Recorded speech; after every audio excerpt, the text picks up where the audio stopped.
Hello friends, back to Bhavani lifestyle. அனைவரும் எப்படி இருக்கீங்க? எங்களுக்கு இங்கே ஃபுல்லாக நீ பவர் கட். அது வந்து எல்லா மரம் செடியெலாம் வளர்ந்து பிறகு பார்த்திங்களா எல்லாம் கட் பண்ணுறாங்க. எங்கள் கடை பக்கத்தில் இருக்க முருங்கை மரத்தை கொஞ்சம் கொஞ்சமாக கட் பண்ணிக்கிட்டு இருக்காங்க.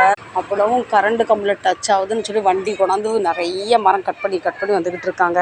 இங்கே யாருமே பெருசாக அந்த முருங்கை மரத்தை முருங்கை கீரை வந்து விரும்ப மாட்டாங்க. இந்த பக்கத்துலலாம் கட் பண்ணல. இந்த பக்கத்தில் எது கரண்ட் கம்பியில் டச் ஆகுதோ அதை மட்டும் கட் பண்ணிக்கிட்டு இருக்காங்க.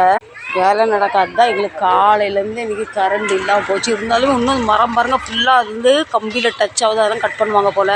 இங்கே வந்து 3 மாதத்துக்கு ஒருத்தர் வந்து வேண்டாத மரத்தெல்லாம் கட் பண்ணிட்டு போயிடும். வேணுமோ வேண்டாமோ கம்பியில் டச் ஆக கூட கட் பண்ணுறாங்க. இப்போ 3 மாதத்துக்கு மேலே கட் பண்ணாங்க.